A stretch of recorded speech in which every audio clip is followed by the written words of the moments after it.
Some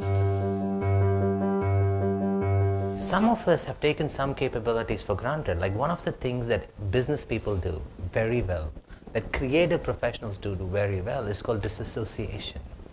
It's in medicine, you have this drug called ketamine, and what it does is if someone is doing a surgery on you, they would inject you with a drug like ketamine, and what it would do is that you would float outside your body and you would see yourself in your mind. And when you see yourself that way, it produces a physical state called disassociation, which means you can see what's happening to you, but you don't feel the pain. You're out of that situation, you're disassociated. Now the beautiful thing is, there are people in this room who do that automatically, who do that spontaneously.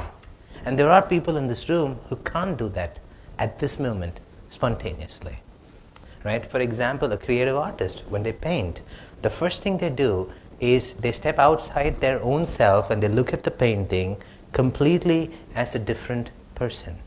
A good negotiator has the same ability. When they are in a conflict, they can completely become someone else in their mind and look at all of them involved over there, be disassociated, and solve that problem.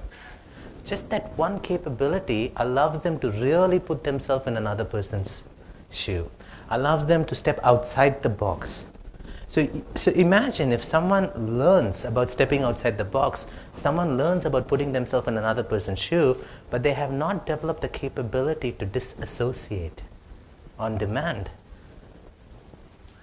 It's just like trying to play an instrument without being able to hear the tones.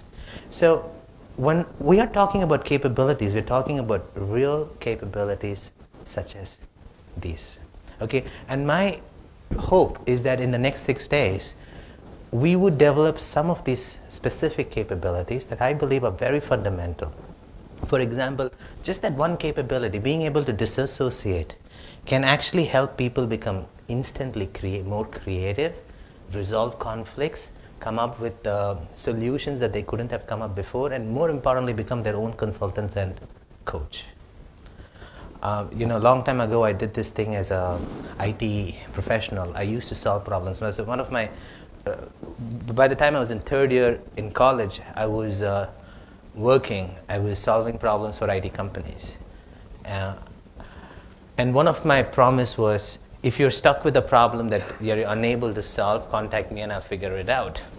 So so some of the clients that would approach me, I wouldn't even know the subject. And most of the solutions would be in the manual. Really, I mean, I did have clients who were really stuck, and I solved it too. But I also had another set of clients, like when the team was explaining me the problem, and I'm reading the manual, there is a direct answer, and I would think to myself, how come they didn't find this answer? You know why? Because they didn't know how to disassociate. They need an external person to do that for them. But then I have also met techies who are very good. When they have a problem, they can find a solution. And I've without exception noticed that from this position, they would go to this position. Now this is a physiological representation of what is going on in their mind. Associated. Third person, disassociated. I've seen this without exception.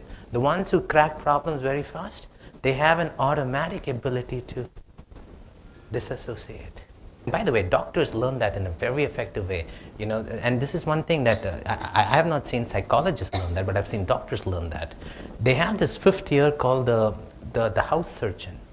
Okay, I don't know how it works here, but in the South, you have this thing called the house surgeon. In the 5th year, all they do as a house surgeon is they go with the doctors, they give the medicine, they go take care of the patient.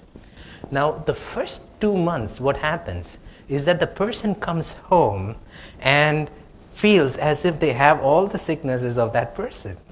They also feel so sad for that person. They go, how will this family feel, and all of those stuff. But the 3rd month goes by, 4th month goes by, they start unconsciously, it becomes too much for them to handle. Now they have motivation. And then they start unconsciously picking up how the senior doctor is doing it. So it's not the environment, but being in that environment with someone who has that capability, they start picking it up. By the time they're finished with the 5th year, They could deal with cancer, they could deal with all kinds of stuff, it will not affect them. On the other hand, imagine someone who's not gone through that training, like a psychologist. I have seen so many friends of mine, very well-intentioned people, but they have a depressing client, that day is finished for them. They go back home depressed. So from that fifth year is like a miracle thing. Like that's the year that saves the doctor's life, because they're learning, if nothing else, they're learning that one important skill: disassociate. But some of them learn how to disassociate only in the medical context. Some of them generalize that. They have the ability to generalize it.